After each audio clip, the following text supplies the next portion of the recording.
السلام علیکم ورحمۃ اللہ وبرکاتہ۔ بسم اللہ الرحمن الرحیم۔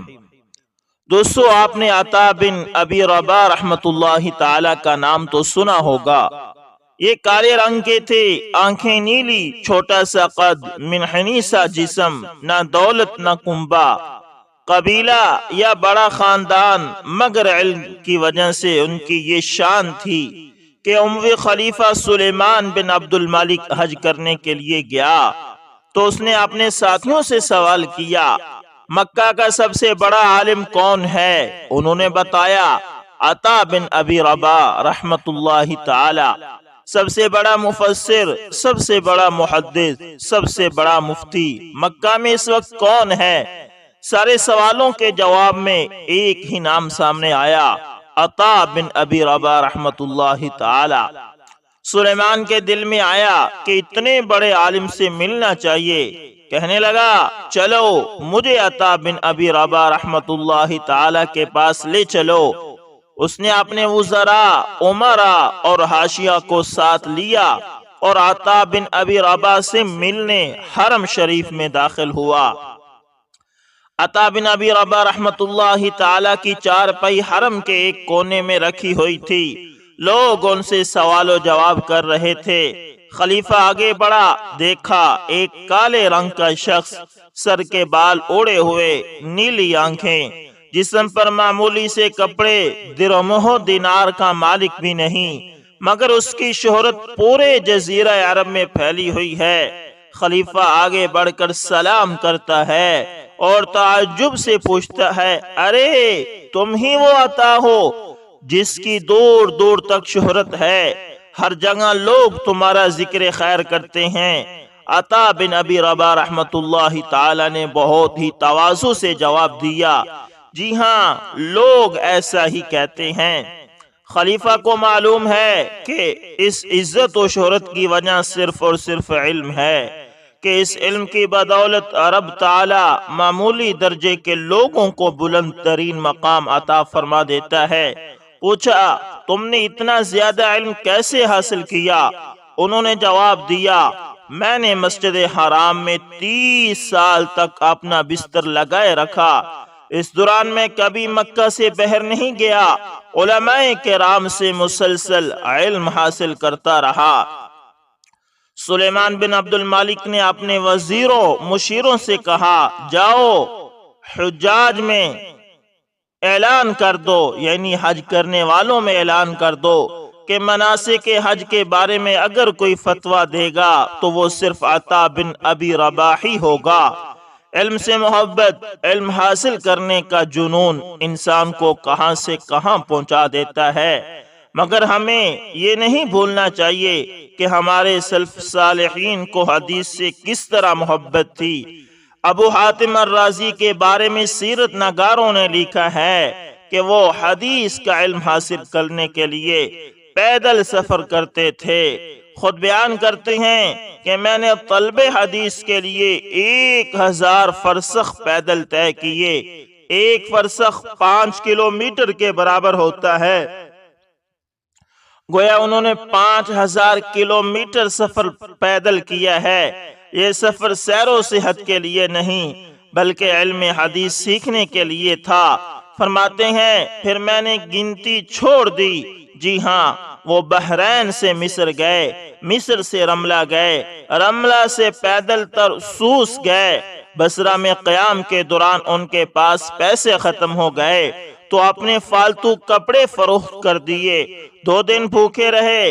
ان کے ایک دوست کو علم ہوا تو اس نے ان کی مدد کی۔ ابو العلا الحمدانی رحمت اللہ تعالی کہتے ہیں کہ میں علم کے حصول کے لیے بغداد گیا، پیسے پاس نہ تھے، میں رات کو مسجد میں سو جاتا اور مکی کے دانوں پر گزارا کرتا تھا۔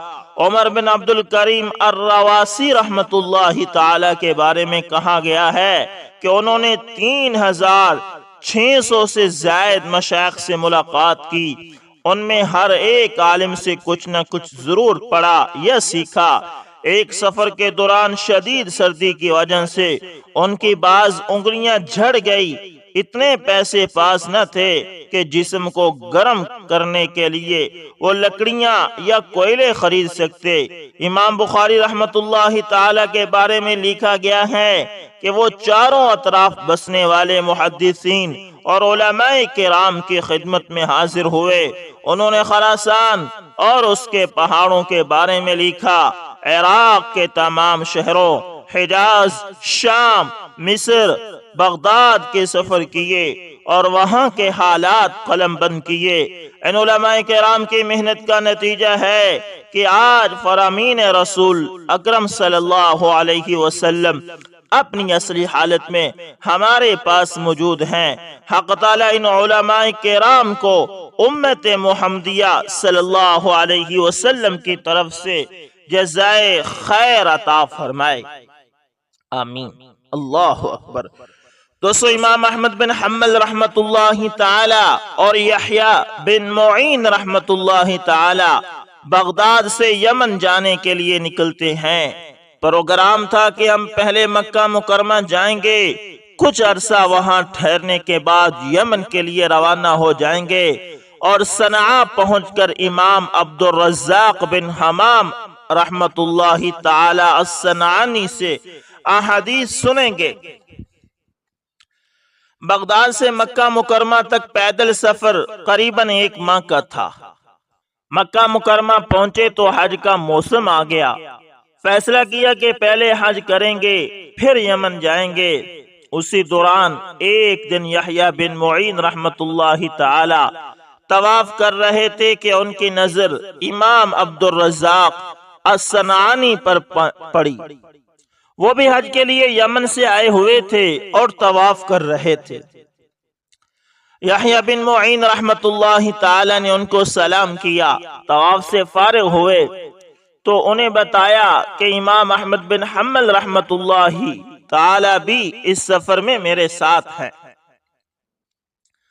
امام عبد الرزاق رحمت اللہ تعالی نے امام احمد بن حنبل رحمت اللہ تعالی کے لیے خوب دعائیں کی، ان کی تعریف فرمائی اور ان کے علمی کارناموں کی تحسین کی۔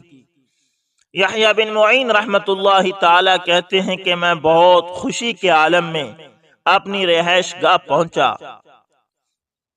امام احمد بن حنبل رحمت اللہ تعالی سے عرض کی، رب تعالی نے ہمارے لیے آسانی پیدا فرما دی ہے اور زاد راہ بھی بچ گیا ہے۔ حضرت فرمانے لگے، وہ کیسے؟ میں نے کہا، امام عبد الرزاق الصنعانی رحمت اللہ تعالی بھی مکہ مکرمہ میں آئے ہوئے ہیں، اب یمن جانے کی ضرورت نہیں رہی، ہم مکہ مکرمہ میں ہی ان سے احادیث کی سماعت کر سکتے ہیں۔ امام احمد بن حنبل رحمت اللہ تعالی فرمانے لگے، بغداد میں قیام کے دوران ہی میں نے نیت کر لی تھی کہ صنعاء پہنچ کر امام عبد الرزاق رحمت اللہ تعالی سے احادیث نبویہ کی سماعت کروں گا۔ خدا کی قسم میں کسی صورت اپنی نیت بدلنے کو تیار نہیں۔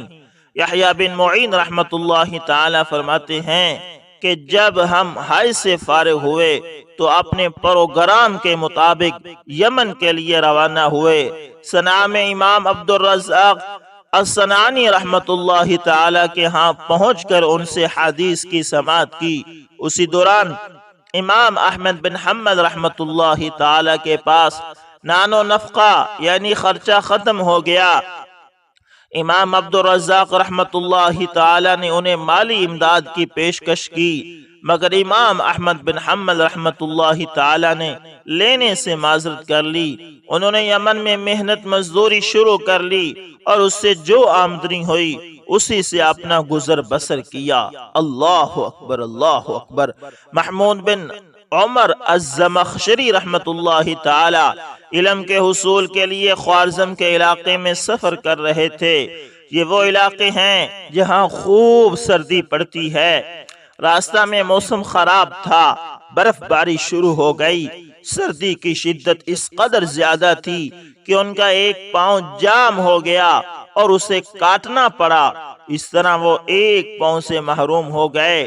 ان کی جان تو بچ گئی، مگر انہیں خوف ہوا کہ لوگ انہیں اس حال میں دیکھیں گے تو کسی کو خیال پیدا ہو سکتا ہے کہ کہیں شرعی حدود میں تو اس شخص کا پاؤں نہیں کاٹا گیا۔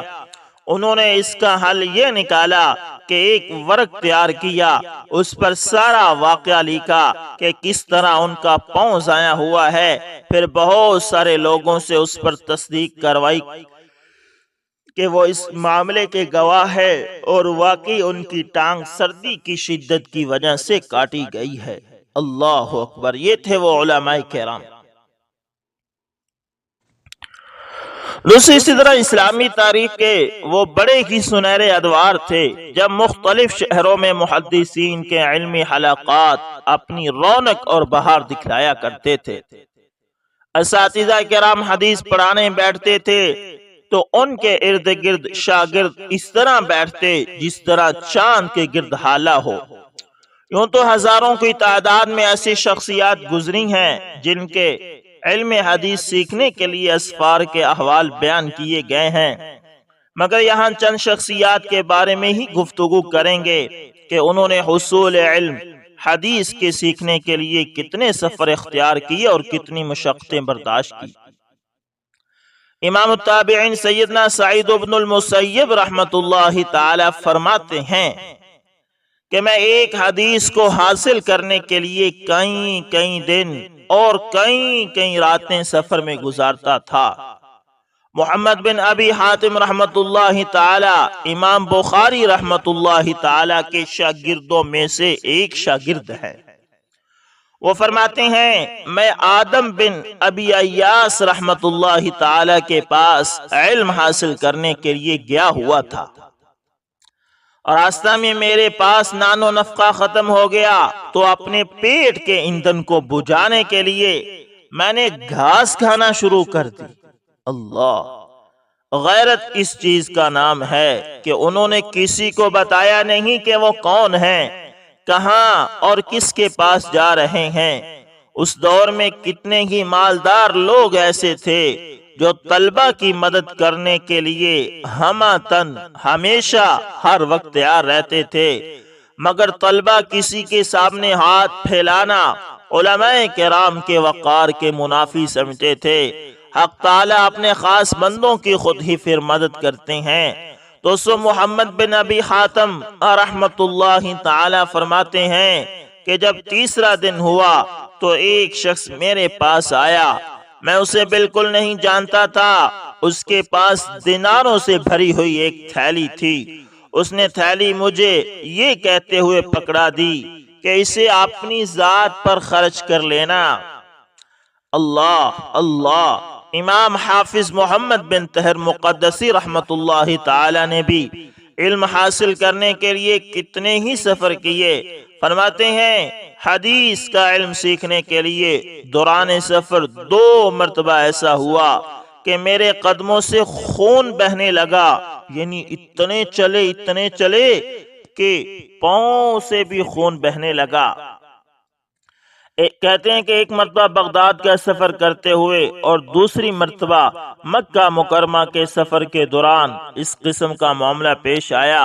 ان کا جوتا ٹوٹ گیا مگر انہوں نے ننگے پاؤں سفر جاری رکھا۔ فرماتے ہیں موسم شدید گرم تھا، پتھر گرم تھے، اب ننگے پاؤں چل رہے ہیں تو ان کے قدموں میں ورم آ گیا اور ان سے خون بہنا شروع ہو گیا۔ فرماتے ہیں کئی مرتبہ ایسا ہوا کہ مجھے سواری تک میسر نہیں آئی، لیکن اس کے باوجود میں سفر کرتا رہتا تھا۔ اس دوران ہمیشہ اپنی کتابوں کو اپنی پیٹھ پر میں لاد کر سفر کرتا تھا۔ میں نے زمانہ طالب علمی میں کسی شخص سے مالی امداد طلب نہیں کی۔ میری آمدن کا ذریعہ بعض مخیر حضرات کی طرف سے ملنے والے عطیات تھے، جو مانگے بغیر وہ مجھے عطا کر دیا کرتے تھے۔ اللہ اکبر! دوستو جو مانگے بغیر ملے وہ اگر آپ استعمال کر بھی لیتے ہیں تو اس کا گناہ نہیں، جو آپ کسی سے مانگتے بھی نہیں اللہ وہ آپ تک پہنچا دیتا ہے۔ یہ اللہ تعالی کی طرف سے ایک تحفہ اور ایک ہدیہ ہوتا ہے، اس کو آپ کو قبول کرنا چاہیے اور استعمال بھی کرنا چاہیے، لیکن کسی سے سوال نہیں کرنا چاہیے۔ سوال کرنا بہت برا ہے۔ ہاں بغیر مانگے ملے تو اسے خوشی سے استعمال کریں۔ تو دوستو محدثین کرام نے بعض اوقات معمولی باتیں سمجھنے کے لیے یہاں تک کہ محض ایک حرف سیکھنے کے لیے سفر اختیار کیے۔ چنانچہ مسروق بن اجدع رحمت اللہ تعالی اور ابو سعید رحمت اللہ تعالی نے ایک مرتبہ محض ایک حرف سیکھنے کے لیے سفر کیا، یعنی صرف ایک حرف کو سیکھنے کے لیے، ایک حرف کی تحقیق کرنے کے لیے لمبے سے لمبے سفر اختیار کیا۔ عامر بن شراحیل رحمت اللہ تعالی جو امام شعبی رحمت اللہ تعالی کے نام سے معروف ہیں اور کبار تابعین میں سے ایک ہیں، ایک مرتبہ انہوں نے کوفہ سے مکہ تک کا سفر 3 احادیث، کوفہ سے مکہ تک کا سفر صرف 3 احادیث سننے کے لیے کیا تھا، یعنی صرف 3 احادیث سننے کے لیے کوفہ سے مکہ تک کا سفر۔ اللہ اکبر، اللہ اکبر۔ کوفہ میں دوستو دراصل میں کسی نے ان سے 3 احادیث بیان کی تھی۔ اب ان کی خواہش تھی کہ انہیں کوئی ایسا صحابی رضی اللہ تعالی عنہ مل جائے جنہیں ان احادیث کے بارے میں علم ہو اور وہ ان سے براہ راست سن بھی سکے۔ امام شافعی رحمت اللہ تعالی کو یقیناً کسی نے بتایا ہوگا کہ مکہ مکرمہ میں وہ اصحاب موجود ہیں جن سے ان احادیث کی روایت کی گئی ہے، تو وہ کوفہ سے مکہ مکرمہ تک کا سفر اختیار کرتے ہیں۔ دوستو ذرا غور کیجئے کہ اس سفر میں ان کو کم و بیش 1 ماہ تو لگ ہی گیا ہوگا۔ یہ ہے علم کا شوق اور ہمارے سلف صالحین کی علم حدیث سے محبت کا ایک نرالا انداز۔ آج کے دور میں اگر کسی کو کہا جائے کہ جاؤ ہوائی جہاز سے سفر کرو اور فلاں شخص سے صرف 3 احادیث سیکھ کر آؤ، تو آپ اندازہ کر سکتے ہیں کہ اس کا جواب وہ کیا دے گا۔ آپ اسے ٹکٹ بھی پیش کریں مگر وہ انکار کر دے گا۔ ائمہ کرام پر اللہ تعالیٰ کی کروڑوں رحمتیں ہوں جنہوں نے ایک احادیث سننے کے لیے، سیکھنے کے لیے اور اس کی تحقیق کرنے کے لیے پوری عمریں آپ نے سفر کے اندر گزار دی۔ اللہ تعالیٰ ان پر کروڑوں رحمتیں فرمائے اور ہمیں ان کے نقش قدم پر چلنے کی توفیق عطا فرمائے اور ہمیں علم حدیث سیکھنے کی طلب بھی عطا فرمائے، اور آقا محمد مصطفیٰ احمد مجتبی صلی اللہ علیہ وآلہ واصحابہ وبارک وسلم صلی اللہ علیہ وسلم کے نقش قدم پر چلنے کی توفیق عطا فرمائے۔ تو دوستوں ملتے ہیں کسی نیکسٹ اچھی سی ویڈیو کے اندر، تب تک کے لیے اللہ حافظ، جزاکم اللہ خیر۔